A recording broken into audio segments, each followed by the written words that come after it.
Dans l'immensité du cosmos, le moindre changement peut bouleverser notre compréhension de l'univers. Il y a quelques nuits à peine, un événement a ébranlé les fondements de la communauté astronomique internationale. L'objet interstellaire 3I Atlas, voyageur venu des profondeurs de notre système solaire, a connu un phénomène inexplicable. Sa luminosité a augmenté soudainement, non pas avec la lenteur habituelle des corps célestes, mais dans une explosion fulgurante et éblouissante. En quelques minutes, sa luminosité a quadruplé. Le phénomène était si rapide et si précis que des télescopes amateurs situés sur différents continents ont enregistré simultanément le même éclair. Les conséquences furent immédiates. Les satellites en orbite martienne modifièrent leur trajectoire. Le réseau de communication avec l'espace lointain suspendit ses opérations courantes et l'Union astronomique internationale convoqua une réunion d'urgence, une situation inédite depuis des années. Soudain, les scientifiques cessèrent de partager leurs données. Il ne s'agissait pas d'une simple explosion de comète, c'était un phénomène inexplicable qui se produisait sous nos yeux. Tout a commencé discrètement, comme souvent les révolutions. Dans une petite ville allemande, l'astronome amateur Maria Schulz a détecté une anomalie en observant 3I Atlas avec son télescope de 30 cm. Son logiciel a déclenché une alerte, une brusque augmentation de la luminosité de 1,4 magnitude au-dessus de la normale, qui s'est maintenue pendant plusieurs minutes. Au départ, il crut à une erreur technique. Mais après avoir vérifié son étalonnage, ses étoiles de référence et les données atmosphériques, il réalisa que tout fonctionnait parfaitement. Une demi-heure plus tard, des observateurs en Nouvelle-Zélande, en Arizona et au Brésil rapportaient exactement la même chose. La courbe de lumière ne présentait ni ondulation ni périodicité, mais une augmentation instantanée et constante, comme un battement de cœur suspendu dans le temps. Jamais dans les annales de l'astronomie, ni comètes, ni astéroïdes, ni fragments de glace, on n'avait observé un comportement similaire. À titre de comparaison, la célèbre éruption de la comète 17P Holmes en 2007 a mis près de 2 jours pour atteindre une luminosité comparable. Ce que Schulz a observé s'est produit en moins d'un centième de ce temps. En quelques heures, les forums scientifiques et les plateformes d'observation citoyenne ont été inondés de captures d'écran, de graphiques et de mesures concordantes. Des vérifications indépendantes menées sur 4 continents ont confirmé l'impossible.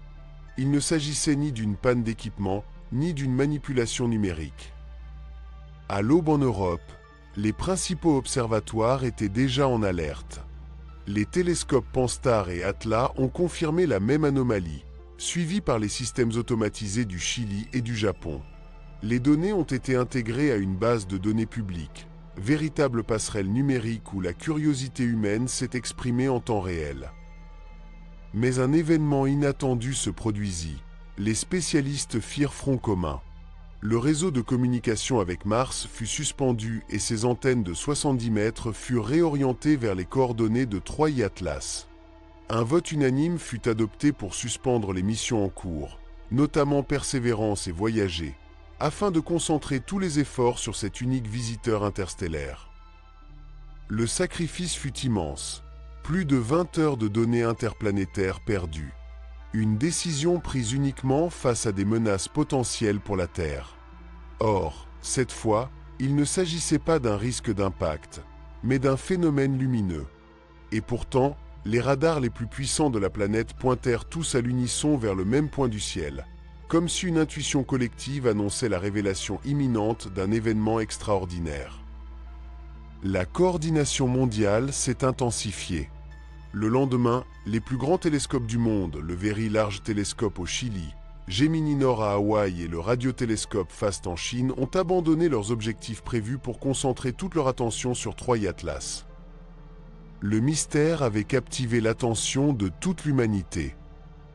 L'Union astronomique internationale a pris une décision sans précédent. Par 8 voix contre 2, elle a approuvé une campagne d'observation planétaire. Ce fut un rare geste d'unité dans un domaine dominé par la compétition, les rivalités et la rareté des ressources. En quelques heures, les observatoires de tous les continents ont synchronisé leur système, ajuster leurs coordonnées et partager leurs protocoles d'étalonnage comme s'ils ne formaient qu'une seule entité. Pendant 2 jours entiers, les instruments les plus perfectionnés de l'humanité, radiotélescopes, spectrographes orbitaux, interféromètres et sondes robotisées, ont concentré leurs efforts sur une seule cible, Troie Atlas. Et puis, le silence. Les mises à jour incessantes qui animaient les réseaux sociaux se sont tues. Les forums de recherche, jadis si dynamiques et animés, sont restés silencieux. Plus aucun nouveau record, plus aucune prépublication scientifique, plus aucune annonce officielle. Rien. En quelques heures, plus de 70% de l'activité numérique des astronomes impliqués a disparu. Les diffusions en direct ont été interrompues. Les caméras des observatoires ont cessé d'émettre et les sites de surveillance publique affichaient des messages génériques de « maintenance programmée ». Quelque chose avait changé, et de toute évidence, le problème ne se limitait pas au ciel. Les quelques données automatisées qui continuaient d'arriver au compte-gouttes, de manière erratique et fragmentaire, révélaient un tableau inquiétant. Des accélérations non gravitationnelles 4 fois plus fortes que prévu. Une augmentation thermique de 30 Kelvin dans le spectre infrarouge, comme si l'objet générait de l'énergie par des moyens inconnus. Des sursauts sporadiques de rayonnement gamma, parfaitement alignés avec les coordonnées de Troie Atlas, apparaissant et disparaissant avec une périodicité quasi biologique. Aucune de ces mesures n'avait de sens, et pourtant, elles concordaient toutes. En moins de 2 jours, l'anomalie était devenue un mystère planétaire. Des sondes martiennes ont confirmé l'excès de chaleur à des millions de kilomètres de distance. Des télescopes terrestres, des Andes à Hawaï, ont enregistré la même accélération anormale. Des antennes spatiales ont détecté des échos pulsés, comme si quelque chose émettait un signal à un rythme précis, une cadence que certains ont comparée à une forme de communication.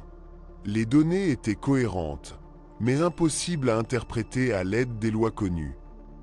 Le plus troublant, cependant, n'était pas le nombre de personnes, mais leur silence. Les scientifiques qui avaient consacré leur vie à l'étude des comètes, des astéroïdes et des corps transneptuniens refusaient désormais de s'exprimer.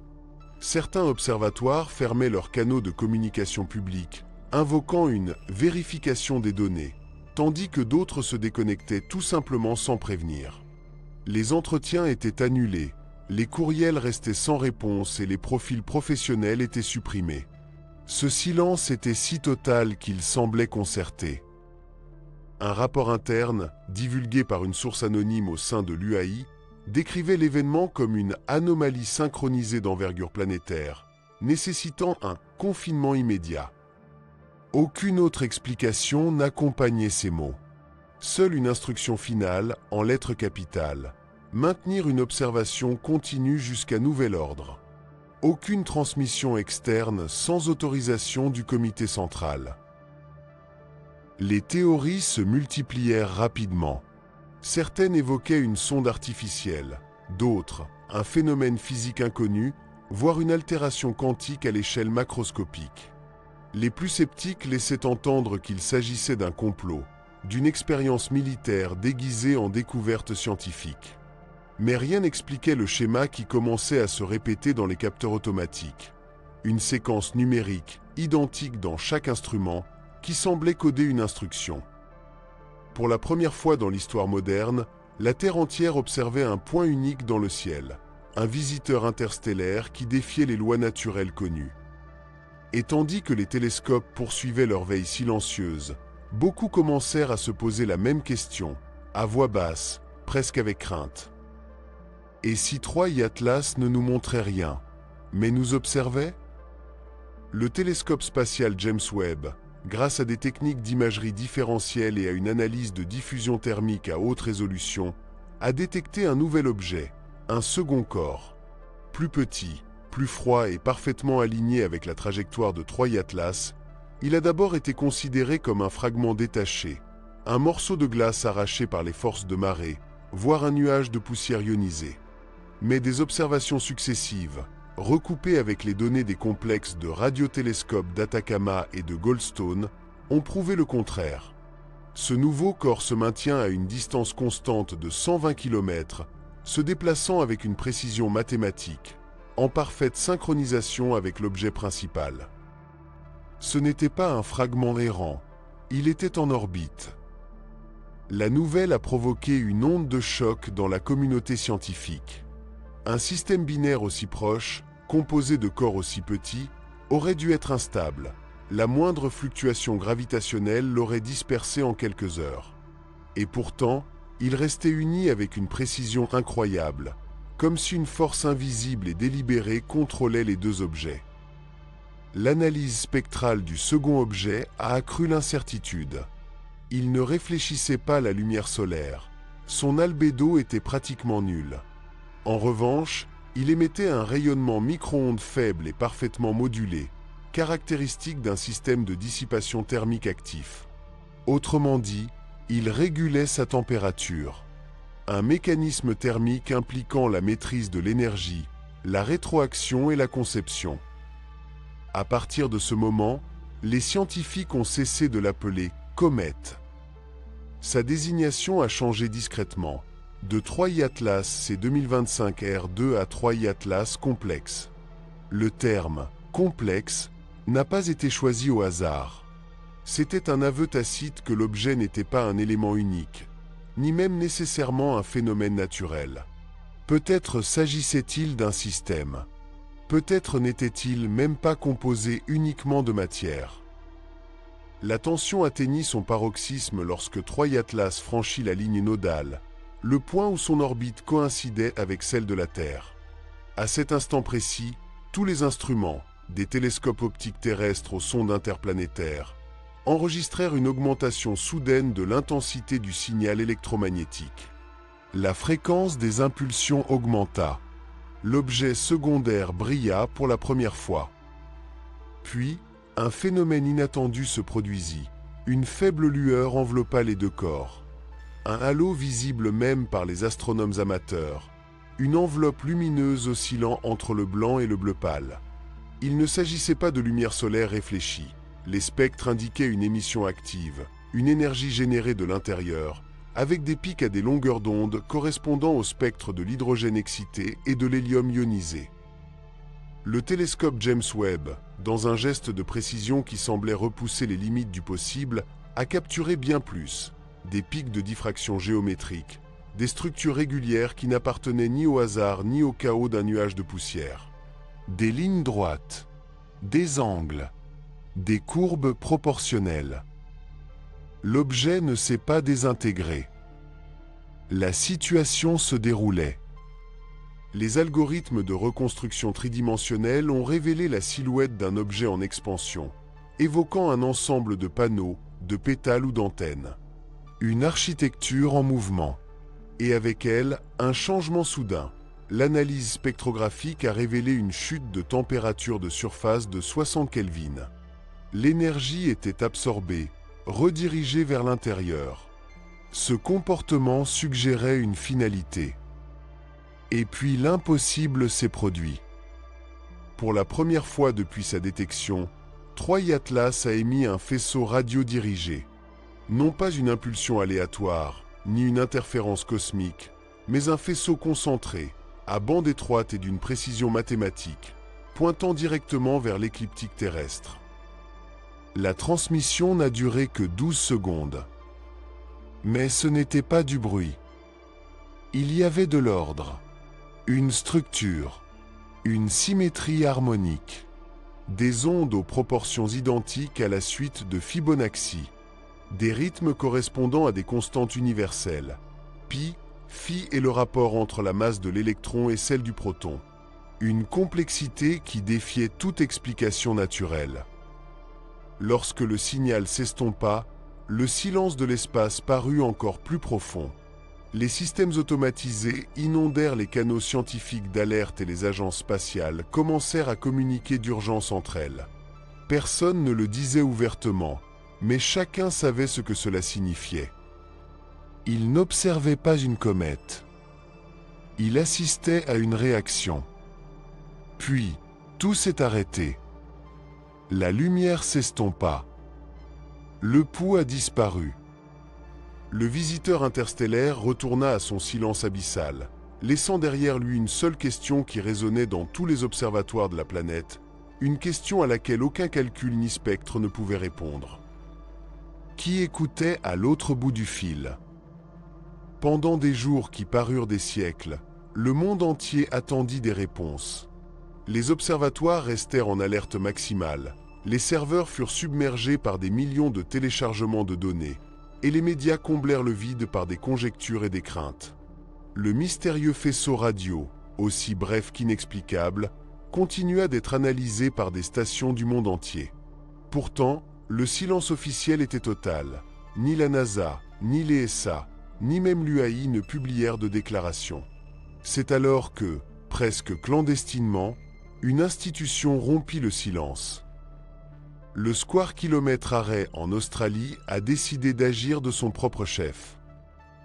Grâce à leur vaste réseau de radiotélescopes, déployés sur des kilomètres de désert sous un ciel exempt d'interférences, l'équipe dirigée par la docteure René Calder a reconstitué la forme complète du signal, espérant y trouver un écho résiduel, des interférences atmosphériques ou un simple bruit cosmique. Mais leur découverte a bouleversé le cours de toute l'enquête. Le faisceau n'était pas aléatoire. Elle contenait une structure harmonique basée sur la même impulsion de 247 secondes qui avait obsédé les astronomes pendant des mois. Plus surprenant encore, au sein de ce motif, dissimulé entre les intervalles d'amplitude, se trouvaient des rapports de fréquences identiques au ray spectral de l'hydrogène, l'élément le plus abondant de l'univers, la base de toute matière, le premier mot de tout langage cosmique possible. Le message avait été conçu, ou du moins codé, dans le langage universel de la matière. L'alphabet du cosmos. Celui qui a émis ce signal avait choisi une fréquence que toute civilisation maîtrisant la radioastronomie reconnaîtrait immédiatement. Il ne s'agissait pas d'un salut improvisé, mais d'un choix délibéré, conscient, presque didactique. Si vous écoutez ceci, c'est que vous pouvez le comprendre. Mais la stupéfaction ne s'arrêta pas là. Lorsque les données furent traduites en une représentation visuelle, le résultat fut époustouflant. Le spectrogramme révéla un motif géométrique répétitif, 6 hexagones parfaits enroulés en spirale autour d'un point lumineux central. La symétrie était si précise que même les fluctuations thermiques semblaient faire partie intégrante de la composition, comme si le rayonnement lui-même avait été sculpté. Cette image, apparemment abstraite, s'est avérée être le reflet exact des dernières observations du télescope spatial James Webb sur le complexe 3i Atlas, l'objet et son compagnon orbital, dansant en harmonie, unis dans une chorégraphie mathématique. Le message n'était pas qu'une simple transmission. C'était un plan. Lorsque ce plan fut projeté en 3 dimensions, il révéla quelque chose d'encore plus troublant. Sa structure correspondait, à moins d'1% près, à l'architecture orbitale de notre propre système solaire. Chaque hexagone représentait un point de résonance harmonique entre les planètes, comme s'il s'agissait d'une carte des fréquences. Mais une différence cruciale subsistait. Au centre, là où aurait dû se trouver le Soleil, il y avait un vide. Un espace parfaitement aligné avec la position actuelle de 3i Atlas. Les interprétations ont immédiatement divergé. Certains y ont vu une coïncidence, une illusion collective née du désir humain de trouver un sens au chaos. D'autres ont évoqué un miroir cosmologique, une métaphore sous forme de signal. Mais pour certains scientifiques, dont l'astrophysicien Avi Loeb de Harvard, l'explication était plus troublante. Selon Loeb, le phénomène n'était pas une communication, mais une synchronisation. Le but du message n'était pas de transmettre des mots ou des informations, mais de rectifier quelque chose. Un processus de couplage. Lors d'une conférence à huis clos dont la vidéo a fuité quelques jours plus tard, Loeb l'a expliqué par une analogie qui a glacé le sang de tous les participants. Nous n'entendons pas une voix, nous l'écoutons s'accorder. D'après leur analyse, cette mystérieuse impulsion n'était pas un message en soi, mais une séquence de calibration entre 3i Atlas et le système solaire. comme si l'objet mesurait nos résonances gravitationnelles, se couplant au rythme invisible de nos planètes, synchronisant son existence avec celle du Soleil, de la Terre, de tout ce qui respire sous ce ciel. Loeb a comparé cela à un musicien qui accorde son instrument avant un concert. S'il avait raison, alors les 12 secondes de transmission n'étaient pas le message, mais la note de test précédant la véritable mélodie. Et alors que le monde commençait à accepter cette possibilité, une autre révélation survint. Lors du partage des données entre les laboratoires situés sur différents continents, une tendance inquiétante s'est dégagée. Les enregistrements de l'Institut géomagnétique de Potsdam ont révélé une déviation minime, mais indéniable, du champ magnétique terrestre. Cette perturbation s'est produite exactement 12 secondes après l'arrêt du faisceau radio. 12 secondes. Le même intervalle. La même cadence. Pour la première fois, l'humanité comprit que le message n'avait pas seulement été reçu. D'une certaine manière, la question avait déjà trouvé une réponse. Le même intervalle. Le même pouls. Une résonance traversa l'atmosphère terrestre, vibrant à travers les ions de la magnétosphère et effleurant la surface électrique de la planète. Pendant un imperceptible instant, la résonance de Schumann, l'impulsion électromagnétique naturelle de la Terre, cet écho presque imperceptible qui accompagne chaque orage, chaque éclair, chaque respiration de la planète changea de 0,02 Hz. Pour beaucoup, il s'agissait d'une variation insignifiante, une marge dans le bruit statistique. Mais pour ceux qui étudiaient le phénomène, pour ceux qui avaient passé des mois à analyser chaque fluctuation, chaque impulsion de Troy Atlas, cette modification minime constituait la confirmation définitive. Le signal avait non seulement été reçu, avait interagi avec la Terre. Pendant un instant fugace, à peine le clignement d'un électron à l'échelle cosmique, Troy Atlas avait étendu une main invisible sur 300 millions de kilomètres de vide et avait touché notre planète. Des explications officielles ont rapidement suivi, enveloppées dans le langage froid et rassurant de la science institutionnelle. Erreur d'étalonnage.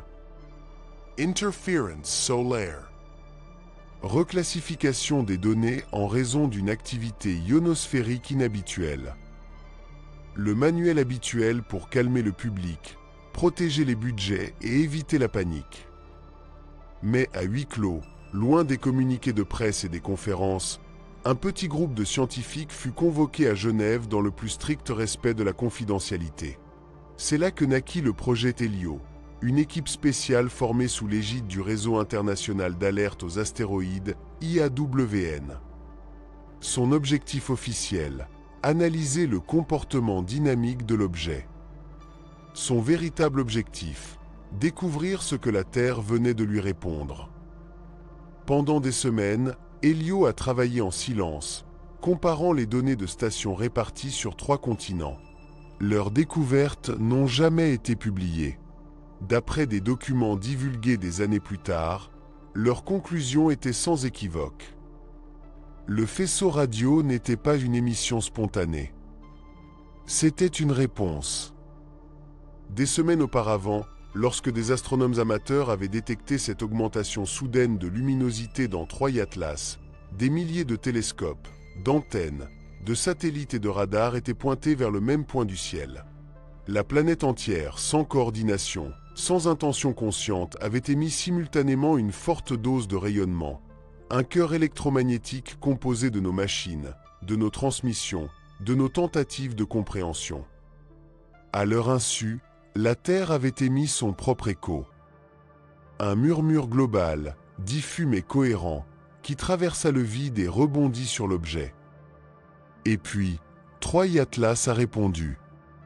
Non pas avec des mots, non pas avec des symboles, avec une fréquence de résonance, une note d'une précision si parfaite qu'il semblait impossible de l'imiter par hasard. Il ne s'agissait pas simplement d'une observation mutuelle. C'était un échange. Pour la première fois, l'humanité comprit que le visiteur n'était peut-être pas venu pour être découvert, mais pour établir un contact dans le seul langage que toute matière puisse comprendre, la vibration. Puis vint le silence. Pas d'impulsion, pas de rayonnement gamma, pas d'accélérations étranges. Le visiteur interstellaire poursuivit sa route, traversant lentement l'orbite de Mars, enveloppé dans le vide comme une graine voyageuse attendant les conditions propices à sa germination. Silencieux, vigilant. Et peut-être attendre. Les données ont été classifiées et scellées conformément au protocole de sécurité interagence. Les observatoires ont reçu l'ordre de réorienter leurs télescopes. Les serveurs contenant les enregistrements originaux ont été retirés de l'accès public. Le monde, insouciant, continua son cours. Mais parmi ceux qui ont jadis suivi le rythme de 247 secondes, parmi les techniciens qui ont vu leurs instruments vibrer sans raison apparente, une seule question persiste, une question qu'aucun de n'ose poser à voix haute. Que se passera-t-il lorsque cette fréquence sera rétablie? Et si le prochain signe n'était pas la lumière, mais autre chose? Parce que peut-être que Troy Atlas n'est jamais venu nous observer. Peut-être est-ce venu pour nous synchroniser. Et si cette histoire vous a fait regarder le ciel d'un œil nouveau, ne détournez pas le regard. Restez vigilant. Ecoter.